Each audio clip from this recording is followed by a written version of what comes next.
రేపొద్దున మీరు ఓటేసారు అనుకో యాడికి పోతారక్క? దొరుకుతాడా కాంగ్రెస్ వాడు? దొరుకుతాడా టీఆర్ఎస్ వాడు? బీజేపీ వాడు మీ దగ్గరనే వాడు ఉంటాడు కదా అక్క. బీజేపీ వాడు మీ దగ్గర వాడు ఉంటాడు కదా. మరి మీ దగ్గర వాడు ఉంటాడు, మీ ఇంట్లో వాళ్ళకి వేసుకుంటారా? లేదు మీరు పోయి వాళ్ళింట్లోకి పోతారా? మీరు ఒక్కసారి అడుగురు. బీజేపీ కోట్లేస్తే నేను చెప్పిన అక్క ఎలక్షన్లలో నేను నిలబడ్డప్పుడు ఏమన్నా, నాకు ఓటేస్తే నేను మీకు 500 ఇయ్యకపోవచ్చు, 1000 ఇయ్యకపోవచ్చు, మీకు బంగారం పంచకపోవచ్చు, కానీ మీ పెద్ద కొడుకులాగా మీ కష్టంలో సుఖంలో మీతో ఉంటా. ఎమ్మెల్యే అయితే 3 నెలలకోసారి వచ్చి మీ దగ్గర ఉంటా అన్నాక. ఓడిపోయినా 50,000 మంది నమ్మిరు, పైస ఇయ్యకుండా 50,000 అలా ఖానాపూర్ వాళ్ళందరికీ కూడా 2 చోట్ల దండం పెడుతున్నా నాకు ఓటేసారు. నాకు వేసినందుకు ప్రతి అక్కకు అన్నకు పాదాభివాదాలు చెప్తున్నా. 5 బూతులలో నాకు మెజార్టీ తెచ్చారు, నాకు ధన్యవాదాలు. నేను మీ అందరు ఓటేసినందుకు ధన్యవాదాలు. మీరు నమ్మిర్రక్క. కొన్ని రోజులు నమ్మలే, ఇంకొక 10,000 వస్తే గెలుస్తోండి. 10,000 తక్కువ పడ్డాయి, వచ్చేసారి వస్తాయన్న. నేను వచ్చేసారి కోసమో దానికోసం కాదు. నేనేమన్నా మీకు 3 నెలలకోసారి వచ్చి పని చేస్తా అన్నా. ఇగో గీడ రోడ్డు బాగలేకపోతే వచ్చిన, గడ ఇంట్లో గుడిస వర్షం కొట్టుకపోతే వచ్చిన, వాళ్ళు చనిపోతే వచ్చిన, గడ వర్షం నీళ్ళలా ఒక ఆయన వడి పాపం, తన వేరే పేరు బాబన్న వడి చచ్చిపోతే ఇంటికి వచ్చిన. నా చేతుల అధికారం లేకపోయినా నేను మీ కష్టకాలంలో మీ ఎంబడ పెద్ద కొడుకులాగా ఉంటా అన్న, వచ్చి మీ ఓదార్చే కార్యక్రమం చేసిన. ఇవాళ చెప్తున్నాక నేను కార్పొరేటర్ గా గంగలను గెలిపి ఈయన అభివృద్ధి ఏ గల్లీలో ఏ కార్యక్రమం కావాలో కూర్చొని ప్రణాళిక చేసి కేంద్ర ప్రభుత్వం నుంచి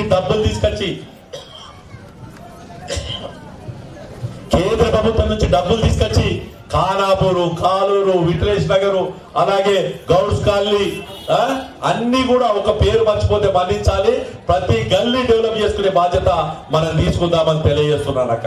నేను అందుకోసం ఒకటే అడుగుతున్నా, గంగన కొట్టేద్దామా అక్క? అందరం ఏతామనుకున్న వాళ్ళందరూ 2 చేతులు లేవట్టి ఒకసారి కమల పువ్వుకే భారత్ మాతా की। यहाँ पे मेरा मुसलमान भाई है, मैं आप लोग से एक ही गुजारिश करता हूँ, बीजेपी किसके खिलाफ नहीं है, कोई मजहब का खिलाफ नहीं है, कोई इसका खिलाफ नहीं है, लेकिन बीजेपी बोलती है ये हिंदुस्तान है। हिंदुस्तान बोले तो हिंदू बोले तो कोई मजहब का नाम नहीं है। सिंध नदी और हिमालय के बीच में जो बसा है उसको हिंदुस्तान बोलते हैं। सिंध में से ई लेके और हिमालय से ई लेके सिंध में से दू लेके हिंदू बना है। हमारा जीवन का धारा ही हिंदू है। ये हमारा हिंदू बोले तो कोई मजहब नहीं है, ये हमारा जीवन विधान है, हमारा श्वास है, हमारे यहाँ पे पानी है, यह धरती हिंदू है। ये धरती में आप लोग भी है, आप भी हिंदू है। ये मुसलमान या मुन्नूर काबू या गौड़ ये पूरे कास्ट से, लेकिन आज आप लोगों को बोल रहे हैं आपके घर में तकलीफ है तो चावल देने वाला नरेंद्र मोदी है, कमल वाला है। आपके घर में अगर मोरी अच्छा नहीं है तो मोरी बनाने वाला है, सफाई वाले को तनख्वाह देने वाला नरेंद्र मोदी है, लाइन लाने वाले को तनख्वाह देने वाला नरेंद्र मोदी है, सब कुछ करने वाला नरेंद्र मोदी है। बीजेपी है, ये कांग्रेस और टीआरएस कुछ भी नहीं करता है, ये सिर्फ आप लोगों का वोट लेता है, सिर्फ आप लोगों को वोट के हिसाब से देखता है। कल मस्जिद में बिठा के बाहर बिठा के ये बीजेपी वाले मजहब का पार्टी है, ये मजहब का पार्टी को वोट नहीं डालना बोलते। आप लोग सोच रहा है, इस बार आप लोग एक बार सोच रहा है, बीजेपी सबका पार्टी है। आज गुजरात में, बिहार में, यूपी में मुसलमान भाई बीजेपी को वोट देने आ रहे हैं। इसीलिए आप लोगों को रिक्वेस्ट कर रहा हूं भाई, आप लोग सब लोगों को, मैं आप लोग सब लोगों को और एक बार रिक्वेस्ट कर रहा हूं, क्योंकि बीजेपी को वोट दिए तो ही भविष्य है। आप पूछिए, कहां भी पूछिए, सिर्फ मुसलमान भाई को अलग करके, मुसलमान भाइयों को बहनों को अलग करके कांग्रेस वाले क्या बोलते हैं, ये वोट हमारा है। क्यों होता उनका वोट? आपको कुछ दिए गए कांग्रेस वाले? टीआरएस वाले घर दिया क्या आप लोगों को? डबल बेडरूम घर कितना आया वाजिद नगर में? ऐसे वाले कालूर में आए सब मुसलमान भाइयों को डबल बेडरूम कितना आया? हम बात करते, हम जय श्री राम बोलते, क्योंकि हमारा दादा परदादा हिंदू बोल तो वो सनातन धर्म को ही करते। हमारे यहाँ पे गौड़ भाई है, एल्लम्मा को करते, मुदिराज भाई है, पेदामा को करते। वो हमारा पुराना जो हमारा दादा परदादा बोले सो अब बिलीव है, वो हमारा भगवान है, वो हम भगवान को मानते। इसी ये वजह नहीं है कि मुसलमान हिंदू अलग अलग है। लेकिन आप लोग सोच रहा है इस बार वोट डालते वक्त सोच रहा है हम बराबर चेष्टा बोलेंगे, लेकिन जब तकलीफ आएगा मुसलमान भाई को भी करेंगे। ये बीजेपी का सिद्धांत है। आज 4 करोड़ घरा दिए हैं, 4 करोड़ घरों में लगभग 50 लाख घर मुसलमान गरीब बहनों के नाम पे नरेंद्र मोदी साहब दिया है। आज मैं बोल रहा हूं चावल दे रहा है, आज सब कुछ आ रहा है आप लोगों को नरेंद्र मोदी की वजह से आ रहा है। तो आप लोग सोच रहे का यही है भाई, कभी लोग कोई भी बोलते हैं यहाँ पे मुसलमान भाई है भाई बीजेपी को नहीं डालेंगे, ठीक है नहीं डालो, लेकिन सोचो आप लोगों को जिसको मानते हैं अल्लाह ताला बोल के बोलते हैं, वो भी बोलता है जो इंसान आपको अच्छा करता है उसके साथ आप रहना है। आज नरेंद्र मोदी मुसलमान भाइयों को बहनों को अच्छा कर रहा है। आज ट्रिपल तलाक निकाल दिया है, कई बहनों की जिंदगी आज सुधारने में आया है। एक बात नहीं है, कोई भी नहीं देखा आज तक मुसलमान भाईना घर में क्या कर रहे हैं। उन लोग बोलता था तलाक तलाक तलाक बोले तो उनका खत्म हो जाता जिंदगी, लेकिन नरेंद्र मोदी सोचा है मुसलमान भाइयों को अच्छा करना बोल के। यही बोल रहा हूं मैं। अभी एमपी साहब भी आ गए, उनके लिए कब से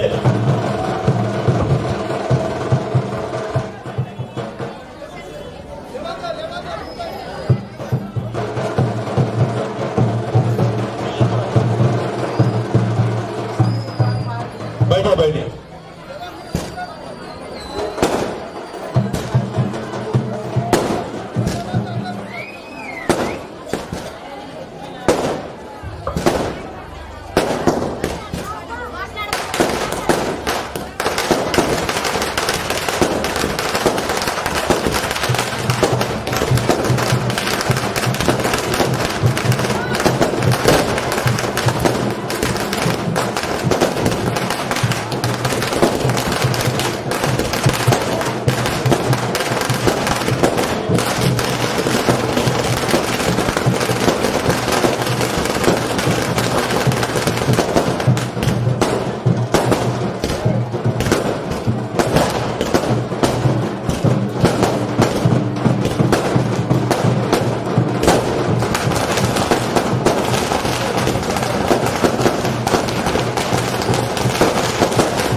నేను అదే మాట్లాడుతున్నామా వస్తారు ఒక్క నిమిషం కూర్చొని నేను వచ్చి మాట్లాడతాను దగ్గర.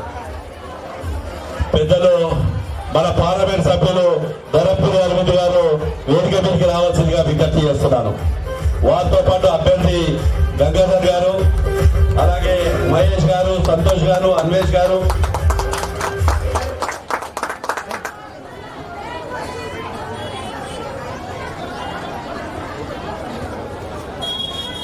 ఇప్పుడు మన అభ్యర్థి గంగాధర్ గారిని మాట్లాడాల్సిందిగా కోరుతున్నాను నేను.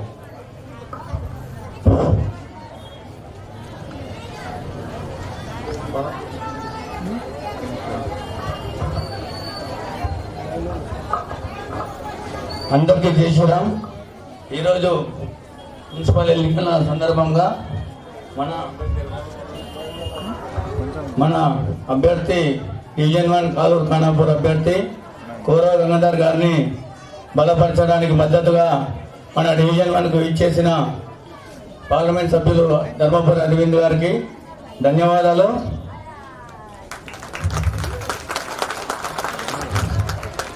ఈ శపథం చేసి ఇచ్చి అరవింద్ అన్న గారిని మాట్లాడవలసింది కోరుచున్నాం. గౌరవ గారిని మాట్లాడడం గురించి కోరుతున్నాం. మన ఫస్ట్ డివిజన్కు మనం పార్లమెంట్ సభ్యులు ఎంపీ అరవింద్ గారు రావడం జరిగింది. మరియు మన బీజేపీ జిల్లా అధ్యక్షులు ఢిల్లీ చంద్ర గారు రావడం జరిగింది. మరియు మన ఫస్ట్ డివిజన్ అధ్యక్షుడు మహేష్, మరి అన్వేష్, ఖానాపూర్ గ్రామస్తులకు మరియు యువకులకు అందరికీ నా యొక్క ధన్యవాదాలు. నాకు బీజేపీ పార్టీ నుంచి టికెట్ ఇవ్వడం జరిగింది. మళ్ళీ మూడోసారి గెలిపియాలని చెప్పేసి మీ అందరిని కోరుతున్నాను. గతంలో ఏం జరిగిందంటే బీఆర్ఎస్ ప్రభుత్వం ఉన్నప్పుడు 10 సంవత్సరాలు బాజిరెడ్డి గారు ఉన్నారు మనకు, కానీ అభివృద్ధికి ఒక్క రూపాయి కూడా మనకు పెట్టలే. ఆ విలీన గ్రామాలకు అది వ్యతిరేకంగా పోరాడితే 26,95,00,000 విలీన గ్రామాల అన్నిటికీ పెట్టిండు. కానీ పైసలు తీసుకురాలేకపోయిండు. లాస్ట్ మూమెంట్లో తీసుకొచ్చిండు. అవి పని చేద్దామనేసరికి కొన్ని చేసేసరికి పనులన్నీ ఆపేసారు. మనది ఈ చౌరస్తా 70 లక్షల రూపాయలు ఉండే, గదిలో మొత్తం మీద 1,95,00,000, ఈ మెయిన్ రోడ్కు 1 కోటి రూపాయలు ఇవన్నీ ఉండే. అవి ఆగిపోయినాయి. మళ్ళీ ప్రభుత్వం చేంజ్ అయిపోయి భూపతి రెడ్డి గారు వచ్చారు. భూపతి రెడ్డి వచ్చినా కానీ ఈయన ఏం చేసిండంటే శిలాఫలకాలు మార్చారు, కానీ కొత్త బడ్జెట్ తీసుకురాలేకపోయిండు.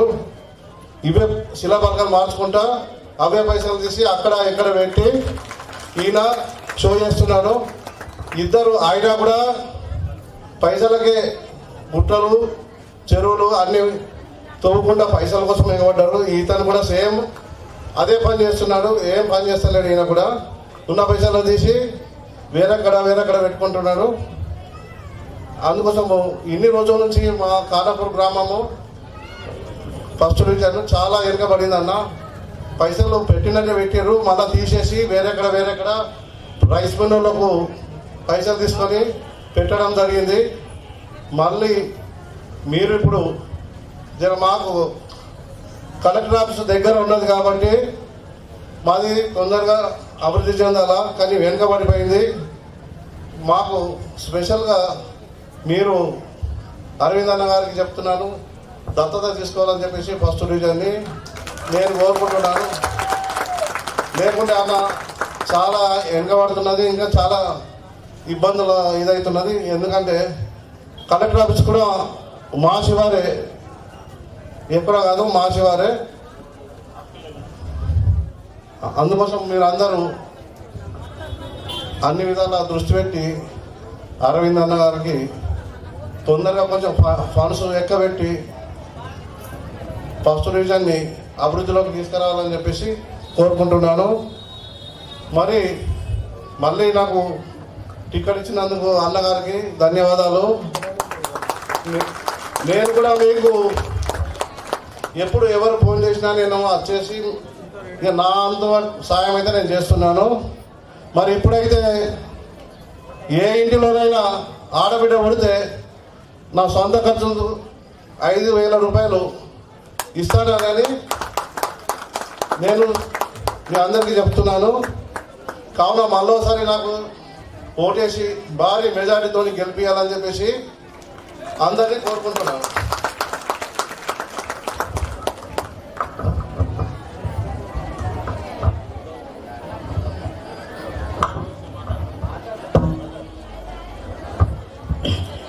జై శ్రీరామ్.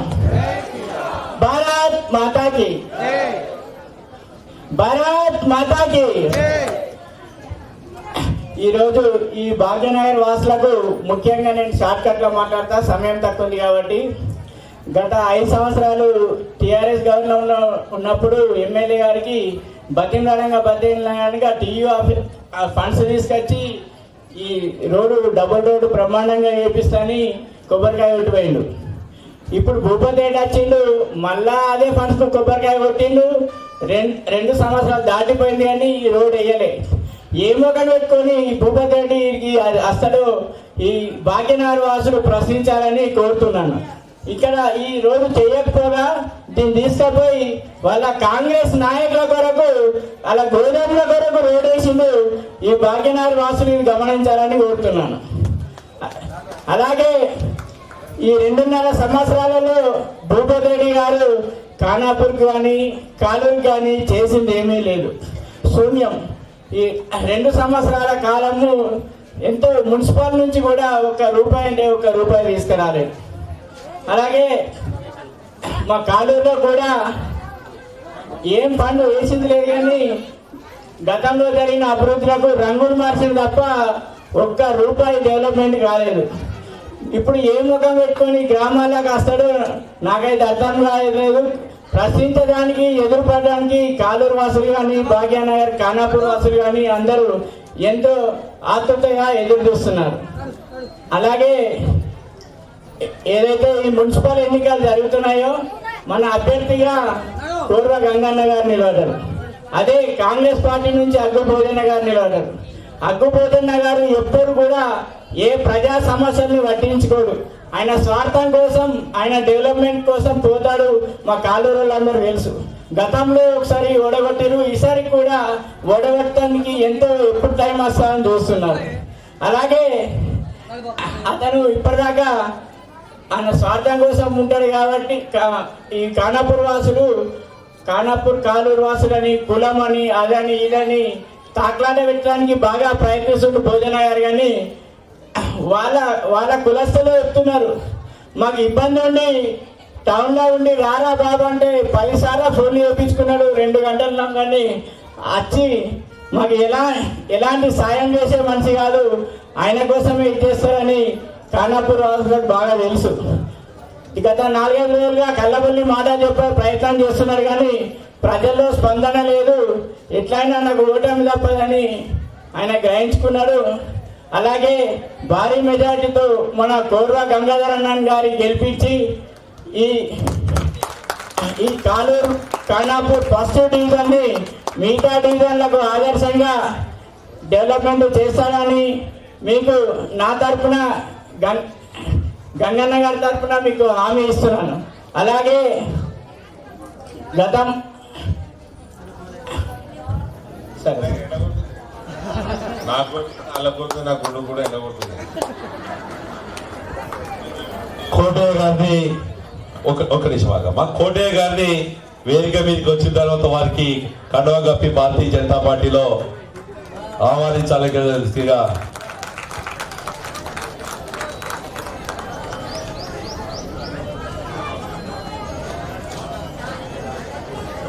ఒక నిమిషం దా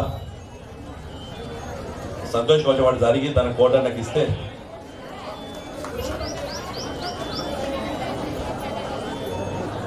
ఇడుండలే ఒక 2 నిమిషాలు ఆగమ్మా. ఇస్తా నీకే ఇస్తా.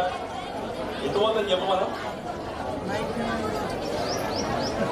అందరు గట్టిగా చప్పట్లతో కోటన్నను భారతీయ జనతా పార్టీకి తరతరాలుగా ఆయన కాంగ్రెస్ పార్టీ ఉన్నా కానీ బీజేపీకి ఆకర్షితులై వచ్చినందుకు వారికి స్వాగతం చెప్తున్నాం. వారితో పాటు విక్రమ్ రెడ్డి కాలూరు గారు కూడా వారిని రావాల్సిందిగా కోరుతున్నాం. విక్రమ్ రెడ్డి రండి. రైట్, ధన్యవాదాలు. విక్రమ్ రెడ్డి రా, కొంచెం దాని. హలో, ఖానాపూర్ కోట అని మీ అందరు తెలుసు. మా భాగ్యాన్ని డెవలప్ చేసింది ఎవరు? మా శ్రీనన్న గారు. మొత్తం 30 ఎకరాల భూమి ఇచ్చింది. ఇవన్నీ పాటలన్నీ మాకు తీరాలు ఇచ్చినవి, డీసెల్ రాసి ఇచ్చినాయా కాదా? అందరికీ ఎన్నో పనులు చేసిండు శ్రీనన్న. మన ఖానాపూర్ చేసిన పనులు ఎవరికి ఇవ్వలేదు, ఆయన చేసిన పనులే ఉన్నాయి. ఇవాళ మొత్తానికి ఇల్లు కట్టించిండు ఆయనే, మొత్తం హౌసింగ్ లోన్లు ఇప్పించిండు ఆయనే, ఎన్నో పనులు చేయించిండు. శ్రీనన్న చేసిన పనులే ఇలా 30 ఎకరాల పొలం ఇచ్చి అందరికి ప్రార్థించిండు మనం అందరికి. దయచేసి ఇలా శ్రీనన్న కొడుకు మంచి మంత్రులు మళ్ళీ ఆయననే చేస్తారు మనకు పనులు. ఎవరు చేయలే. ఇలా ఎస్సీలలో కూడా 2-3 పనులు చేయించిండు. లోన్ ఇల్లు కట్టించిండు, మన సంఘాలు కట్టించిండు, అన్ని చేసిండు. మన శ్రీనన్న కొడుకు వచ్చిండు. మళ్ళా మన ఖానాపూర్ డెవలప్ చేస్తాడు. ఆయన రోల్ చేసిండు, అన్ని చేసిండు. దయచేసి పెద్ద మనిషి మాట్లాడతాడు, నేను సార్లు మళ్ళీ ఎప్పుడు మాట్లాడతాను.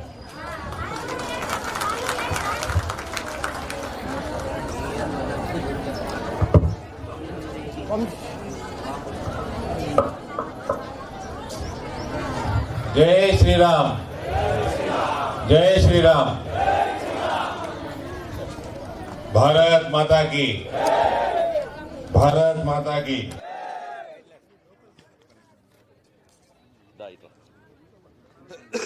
అయిపోయి స్పీచ్ అయినాక చేద్దాం. బాగుండి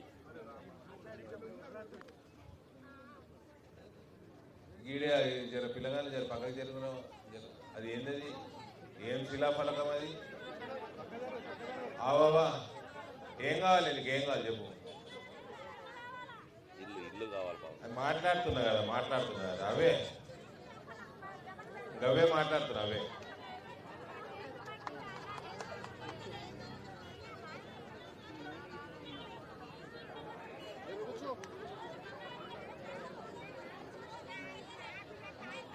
సరే నేను మాట్లాడినాక నేను అవే మాట్లాడు. ఏంది ఇది? ఏంది శిలాఫలకం? ఏంది ఈ రెండు శిలాఫలకాలు ఒకటే రోడా?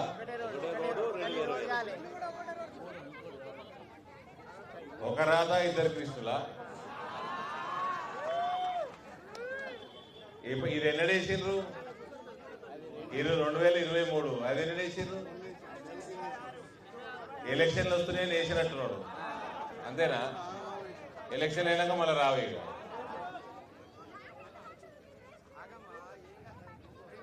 ఏం కావాలి నీకు?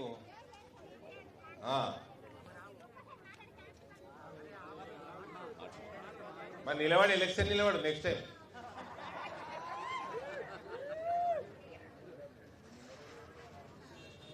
వీళ్ళందరూ మాటలు చెప్పి పోతారు. మీకు ఏమేమి మాటలు చెప్పిండు కాంగ్రెస్ వాళ్ళు? యాద్ చేయాలనా అమ్మా? యాద్ చేయాలనా? 4000 పెన్షన్ వాళ్ళకి వచ్చిందమ్మా. మరి కాంగ్రెస్ కోళ్ళు ఓటేస్తారు అయినా?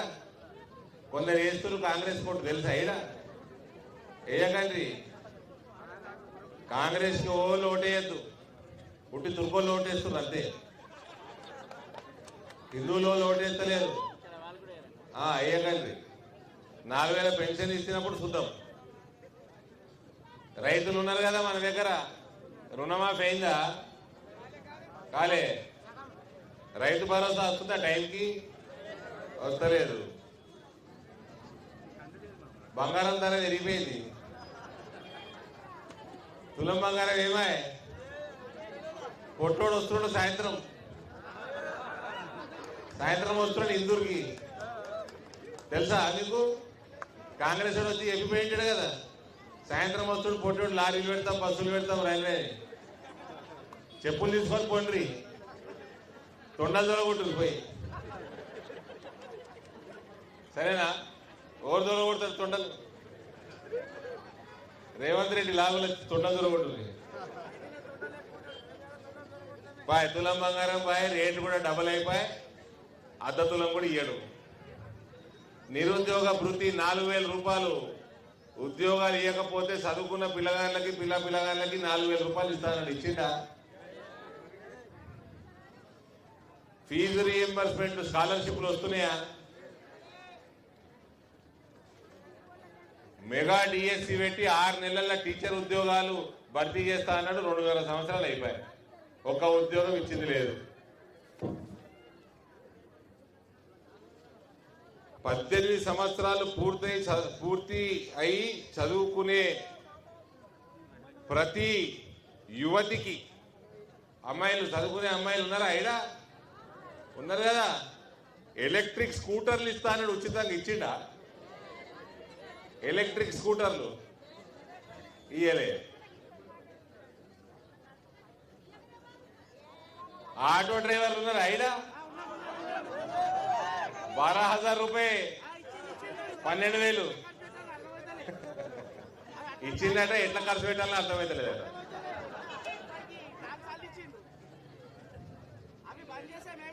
ఎనిమిది సంవత్సరాల నుంచి కేసీఆర్ పెన్షన్లు కొత్త ఇయ్యలే. వీళ్ళు వచ్చి 2.5 సంవత్సరాలు అయిపోయింది, కొత్త పెన్షన్లు ఇస్తలేరు. మధ్యలో భారతీయ జనతా పార్టీ వాళ్ళు నరేంద్ర మోడీ రేషన్ కార్డులు ఇచ్చేయండి, ఎన్ని ఇచ్చేయండి రేషన్ కార్డులు, ఫ్రీ రేషన్ మేము ఇస్తాము అన్నారు. రేషన్ కార్డులను ఇచ్చిండా? ఇయ్యలే. కొత్త రేషన్ మేము ఇయ్యంగా ఫ్రీగా రేషన్ కార్డులు ఇయ్యడానికి ఏం రోగం వీళ్ళకి? అడుగురు మీ ఎమ్మెల్యేని అడుగుర్రి, మీ ఎమ్మెల్యేని అడుగుర్రి. రేషన్ మేము ఇస్తూనే ఉన్నాం, ఎన్ని కార్డులని ఇచ్చుకో మేము ఇస్తాం రేషన్. ఇది చూడలేదు. ఇవాళ ఒక్క ఇల్లు కట్టించిండా?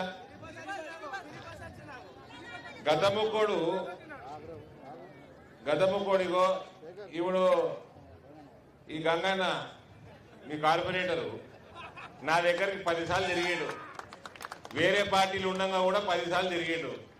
సార్ ఏమైనా డబల్ బెడ్రూమ్ వస్తుందా? నరేంద్ర మోడీ దేశం మొత్తం కోట్లాది ఇల్లు కట్టిండు, మనకు తెలంగాణకు ఏమైనా వస్తుందా అంటే, నువ్వు ఏంటుకున్నావో ఆ పార్టీలో గదముక్కోడు, నీకేమో పని మీద ఇంత చిత్తం ఉంటుంది, ఆ గదముక్కోడు కట్టియాడని చెప్పిన.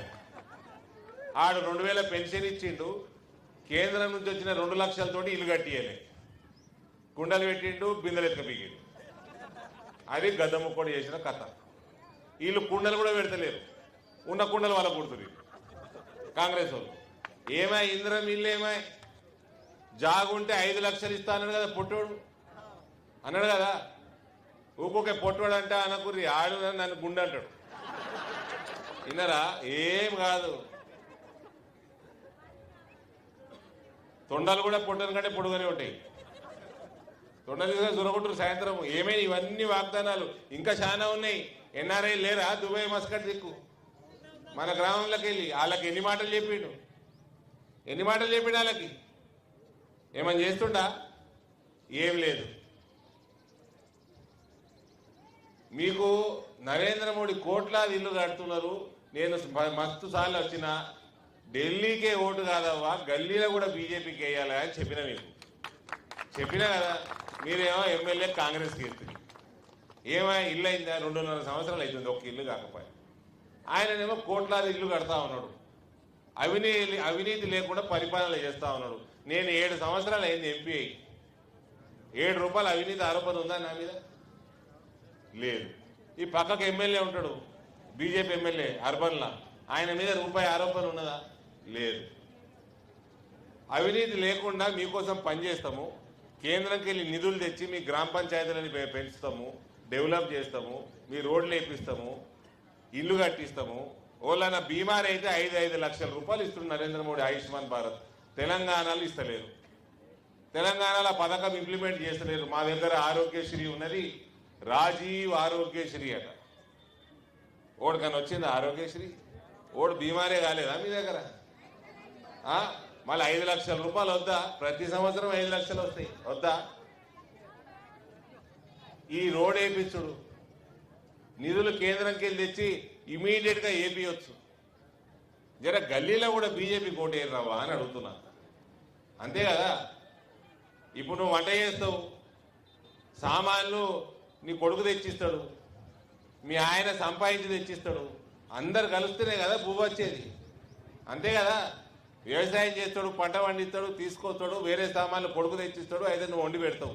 అట్లనే ఆడికెళ్ళి పైసలు వస్తాయి. ఇక్కడ కూడా అవినీతి లేకుండా ఇక్కడ మంచి ఎమ్మెల్యే ఉండాలి, మంచి కార్పొరేటర్ ఉండాలి, మంచి మేయర్ ఉండాలి. మనకు అవినీతి లేకుండా మన మున్సిపాలిటీ డెవలప్ కావాలంటే మనం భారతీయ జనతా పార్టీ ఓటేసుకోవాలి. ఇప్పుడు మొగుడు తాగుపోతేనే ఇంట్లో వంట కాదు, పోరాడు తిరిగిపోతేనే ఇంట్లో వంట కాదు. అంతే కదా. ఆడనేమో మీరు మంచోళ్ళకి ఓటేస్తున్నారు ఢిల్లీలో, ఈడ ఎమ్మెల్యేకి వచ్చేసరికి గల్లీలకి తాగుబోతులకి తిరుగుబోతులకు ఓటేస్తున్నారు. మీ ఎమ్మెల్యే ఇటుక బట్టీలు కూడా ఇచ్చిపెడతలేట కదా, కళ్ళు బట్టి ఇసుక బట్టీలు కూడా ఇచ్చిపెడతలేట కదా. మరి గసంటోళ్ళకి ఓటేస్తే ఎట్లన్నావా? ఈయన టీఆర్ఎస్ ఉన్నప్పటికీ నాతో రెగ్యులర్గా ఏం పని అవుతుంది, ఏం పని కాదు, ఎట్లా రూపాయి తెచ్చుకోవాలన్న ఆతృత ఉంటుండే ఆయనకి.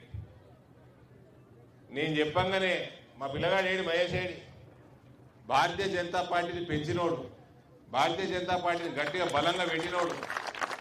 నేను చెప్పంగానే బాబు మనం గెలవాలి, ఈసారి మేయర్ గెలవాలి, అందరం ఒక్కటి కావాలి. పోయినసారి 2 సీట్లతోటి 28 కాడ బీజేపీ అయిపోయింది, 31 రావాలి. ఈసారి అందరు కలిసి పని చేసుకుందాము. జర ఒక్కసారి త్యాగం చేసి చిన్న పోలని ఇప్పుడే మీసం గడ్డం వచ్చింది, ఒక మస్తు టైం ఉన్నది నీకు, వచ్చేసారి నిలబడదులే అని చెప్తే ఒకటే మాట మీద పార్టీ కోసం త్యాగం చేసిండు మహేష్. అట్లే మనోడు కాలూరు తమ్ముడు ఈయన పరిస్థితి కూడా అదే. ఒక మాట చెప్పంగానే విడ్రా చేసుకున్నాడు నామినేషన్. వీళ్ళిద్దరికి కూడా నేను మనస్ఫూర్తిగా ధన్యవాదాలు తెలియజేస్తా ఉన్నా. అందరం కలిసి ఒక మంచి మేయర్ని ఎన్నుకుందాం. ఇంకోటి కథ తెలుస్తుందా? కాంగ్రెస్కి వెళ్ళి మేయర్ ఎవరైతారట? మేయర్ అభ్యర్థి వాళ్ళు తెలిసింది కదా. తెలుసా ఏం చేసిండు? 8.5 కోట్లు 17 సంవత్సరాలు కట్టలే. ఇప్పుడు ఎలక్షన్లు ఉన్నాయని కట్టినాడు. ఎలక్షన్లు ఉన్నాయని దెబ్బకు కట్టిండు. ఎందుకు? మేయర్ అయితేనట. మళ్ళీ ఏమంటుండు, మరి ఇన్ని ఎందుకు కట్టలేదంటే, నేను కట్టేది లేదు, మున్సిపాలిటీ నాకు ఇయ్యాలే బాకీ ఉన్నది, మున్సిపాలిటీ నాకు ఇస్తా అంటే నేను కట్టినాట. అట్లుంటుందా? కరెంటు బిల్లు కడితే కరెంటు వాడు వాపస్ ఇస్తాడని మీరు కడతారా? నల్ల నీళ్ళ బిల్లు కడితే నల్ల డిపార్ట్మెంట్ వాడు వాపస్ ఇస్తాడని కడతారా? అంటే ఈయన మేయర్ అయితే ఏందన్నట్టు, రాగానే లూటీ స్టార్ట్ అన్నట్టు. అంతేనా? అంతేనావా? గసుంటోని కాంగ్రెస్ వాడు చెప్తున్నాడు. నిన్న మహేష్ కుమార్ గారు ఉన్నాడు, ఈయన ఎంత కమ్మేసుకున్నావు అన్న, నిజామాబాద్ మేయర్ పదవి ఎంత కమ్మేసుకున్నావు అంటే, మేము చెప్పినామా నరేందర్ రెడ్డి మేయర్ అవుతాడని మేము చెప్పినామా? ఆయన కూడా ఒక అభ్యర్థి, ఇంకో 2 ఉన్నారట. అంటే నరేందర్ రెడ్డిని మేము చెయ్యము అంటే లేడు, ఆయనతో పాటు ఇంకో 2 ఉన్నారు అంటే ఆయన కూడా ఉన్నట్టే కదా. ఎంత మింగినవు మహేషా? ఇగో ఇలా సారు డి శ్రీనివాస్ సారు, రే మహేషా అంటుండే. ఎంత మింగినవు మహేషా? ఎంత కమ్ముకున్నావు నిజామాబాద్ మేయర్ పదవి? ఇప్పటికి కూడా సిగ్గు తీసినాక కూడా నరేందర్ రెడ్డి ఒక్కడే కాదు, ఇంకా 2 ఉన్నారు అంటే ఈయన కూడా ఉన్నాడు అన్నట్టు. అంతేనా? చెప్పాలే కదా క్లారిటీ తోటి. నువ్వు పైసలు మింగకుంటే హట్ నరేందర్ రెడ్డి కాకపోతే ఇంకోని చేస్తాం, నరేందర్ రెడ్డిని చెయ్యం అనాలే కదా. అనలే. ఈయన కూడా ఉన్నాడు, ఇంకో 2 కూడా ఉన్నారు అంటే ఇప్పుడు వాళ్ళ దగ్గర పైసలు మింగుతారా? ఇది కాంగ్రెస్ పార్టీ, ఇది కాంగ్రెస్ పార్టీ. నేను ఒకటే ఒక వాగ్దానం చేసిన 7 ఏళ్ల కింద, పసుపు పొడి తెచ్చిస్తా అని చెప్పిన. పసుపు పొడి తెచ్చిపెట్టి నరేంద్ర మోడీని తీసుకొచ్చి పసుపు పొడి ఇక్కడ పెట్టించిన. 40 ఏళ్ల నుంచి రైతులు కొట్లాడింది. 4,000 రూపాయలు ఉన్న పసుపుని ఇలా 16,000 రూపాయలకు అమ్మిపిస్తున్నా. ఇల్లు కట్టిస్తామవ్వా, ఈ రోడ్లు వేస్తాము, బైపాస్ పెద్దగా వేస్తాము. పైసలు వచ్చిన పైసలు మనకు వాడుకోవాలి, అవినీతి లేకుండా వాడుకోవాలి. మీకు దండం పెడతా జరా, భారతీయ జనతా పార్టీ ఓటేయండి, వేయండి. అన్ని జాగాలో లేచి ఈసారి 35 సీట్లు ఇప్పించేస్తే బీజేపీ మేయర్ అవుతాడు. మన మున్సిపాలిటీ అవినీతి లేకుండా స్పష్టంగా నడుస్తుంది. సరేనా? మీ గ్రామాలన్నీ ఏమో మున్సిపాలిటీలో కలిపారు. కలిపినాక మీ ఇంట్లో ప్రాపర్టీ ట్యాక్సులు పెరిగినాయా? పెరిగినాయి. 4 ఇంతలు 5 ఇంతలు పెరిగినాయా? మరి డెవలప్మెంట్ అవుతుందా? అవుతలేదు. ఎందుకంటే మీ ఇస్తున్నాం. 10 ఏళ్ళు ఆ గద్దముక్కోడు మోసేటు మీ పాత సార్. ఇప్పుడేమో ఈ ఇటుక బట్టి వాళ్ళు మేస్తున్నారు, పొట్టోడు మేస్తున్నారు, మేయర్ పదవి అమ్ముకుంటున్నాడు, టికెట్లు అమ్ముకుంటున్నారు. ఇదే పని. జరా మీకోసం అవినీతి లేకుండా పనిచేసే వాళ్ళకి ఓటేయాలి. విన్నారావా? సాయంత్రం ఓపుర్రి పొట్టోని సభకి పోదు కన్నపురికి పోదరా పోగురి. ఈడికెళ్ళి శాపాలు పెట్టుర్రి. ఏమాయ్ నా తులం బంగారం ఏమాయ్, నా 4,000 పెన్షన్ ఏమాయ్, నా రైతు రుణమాఫీ ఏమాయ్, రైతు భరోసా ఏమాయ్, 4,000 నిరుద్యోగ వృద్ధి ఏమాయ్, ఎలక్ట్రిక్ స్కూటర్లు ఏమాయ్. అందరు కలిసి శాపాలు పెట్టుర్రి. తలపండు వాళ్ళుగా ఈయన గద్దరు రానని శాపాలు పెట్టుర్రు. అంత పెడతారా? పెట్టుని మరి మోసం చేసి మిమ్మల్ని ఎన్నిసార్లు మోసపోతారు? ఆ గ్యాస్ కరెంటు బిల్లు అని ఇస్తుండా? 100 యూనిట్లు ఇస్తాను కదా ఫ్రీ. కరెంట్ వస్తేనే కదా రోజు 10 సార్లు కట్ అవుతుంది. అంతేనా? ఊకే 10 సార్లు కట్ అవుతుంది. నాకంటే జనరేటర్ పెట్టుకున్నా నేను. మీకేమున్నది? చెమటలు కారిపోతా ఉంటాయి. రేపు ఎండాకాలం వస్తుంది 15 రోజులు అయితే. అవునా?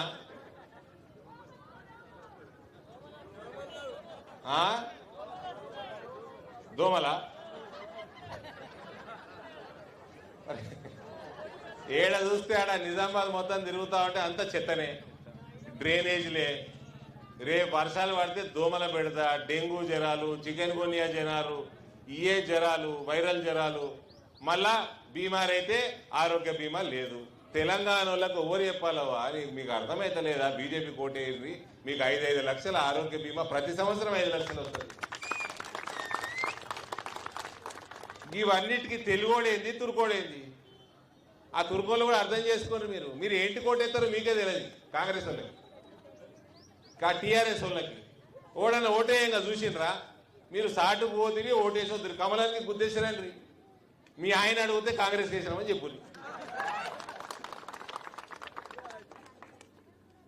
అంతే కదా? ఎవరు సేవ చేస్తుండ్రు? మీకు ఫ్రీ రేషన్ ఇస్తుండ్రు, ఫ్రీ ఆరోగ్య బీమా ఇస్తుండ్రు, ఫ్రీగా ఇల్లు కట్టిస్తున్నారు.